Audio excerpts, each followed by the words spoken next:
नमस्कार दोस्तों, मेरा नाम अनूप निगम है। मैं एक टेक्निकल एनालिस्ट हूँ। पिछले वीडियो के माध्यम से हमने ये समझने की कोशिश करी थी कि जब हम किसी पुट ऑप्शन को बाय करते हैं, तो उसके प्रॉफिट और लॉस को हम कैसे कैलकुलेट करते हैं। इस वीडियो के माध्यम से हम ये समझने की कोशिश करेंगे कि जब हम किसी पुट ऑप्शन को शॉर्ट करते हैं, तो उसके प्रॉफिट और लॉस को हम कैसे कैलकुलेट करते हैं। पुट ऑप्शन एक इंस्ट्रूमेंट है जो कि बायर को यह अधिकार देता है कि वो अंडरलाइंग असेट को सेल कर सकता है किसी निश्चित डेट के ऊपर, किसी निश्चित प्राइस के ऊपर। ऑप्शन राइटर जो होता है वो ऑप्शन को सेल करने के लिए ऑप्शन बायर से प्रीमियम चार्ज करता है। जो प्रॉफिट और लॉस होता है बायर का ऑप्शन के अंदर, वो इस बात पर निर्धारित होता है कि जो स्पॉट प्राइस है अंडरलाइंग असेट का वो कहां पर ट्रेड हो रहा है। जो भी बायर का प्रॉफिट होता है वही सेलर का लॉस होता है। तो अगर एक्सपायरी के टाइम पर स्पॉट प्राइस जो है वो स्ट्राइक प्राइस के नीचे ट्रेड हो रहा है, तो इसका मतलब क्या होगा कि जो बायर है उसको प्रॉफिट होगा जबकि सेलर को लॉस होगा। स्पॉट प्राइस स्ट्राइक प्राइस से जितना नीचे ट्रेड हो रहा होगा उतना ही ज्यादा बायर का प्रॉफिट होगा और उतना ही ज्यादा सेलर का लॉस होगा। लेकिन अगर एक्सपायरी के टाइम पर स्पॉट प्राइस जो है वो स्ट्राइक प्राइस के ऊपर ट्रेड हो रहा है, तो उस केस में बायर क्या करेगा, जो अपनी ऑप्शन है उसको वर्थलेस एक्सपायर होने देगा, यानी कि उसको एक्सरसाइज नहीं करेगा। और इस केस में जो राइटर है उसको पूरा का पूरा प्रीमियम मिल जाएगा।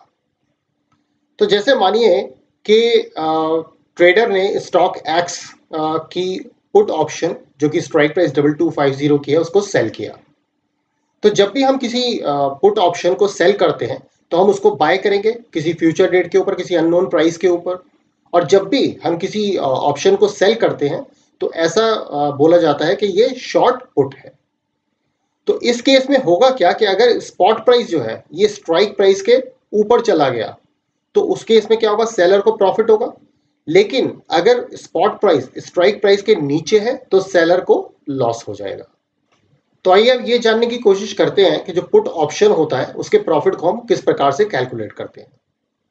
तो अगर किसी ट्रेडर ने पुट ऑप्शन को सेल किया जिसका स्ट्राइक प्राइस है 2250 ऑफ स्टॉक एक्स और 100 रुपीज के प्रीमियम पे उसको सेल किया, तो अगर ये प्रीमियम घट करके 95 रुपीज आ गया और अगर इस स्टॉक का लॉट साइज 1000 है, तो इसका मतलब क्या हुआ कि उसका जो प्रॉफिट होगा वो 100 minus 95 that is 5 multiplied by 1000 that is 5000। तो उसका प्रॉफिट इस केस में कितना हो गया, 5000 का।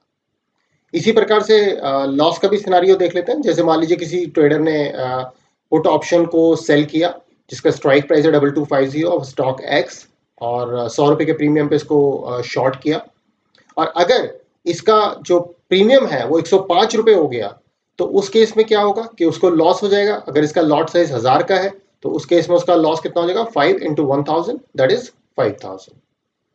अब इसमें जो तीसरा सिनारियो होता है उसके अंदर यह है कि अगर जैसे किसी ट्रेडर ने पुट ऑप्शन को सेल किया जिसका स्ट्राइक प्राइस है 2250 ऑफ स्टॉक एक्स 50 रुपए के प्रीमियम पे, तो अगर जो स्पॉट प्राइस है वो स्ट्राइक प्राइस के ऊपर रह गया एक्सपायरी के टाइम पर, मतलब जो स्पॉट प्राइस है वो स्ट्राइक प्राइस से ऊपर ट्रेड हो रहा होगा, तो और अगर इसका लॉट साइज 100 का होगा, तो इस केस में जो बायर है वो क्या करेगा, अपनी ऑप्शन को एक्सरसाइज नहीं करेगा और उसको वर्थलेस एक्सपायर होने देगा।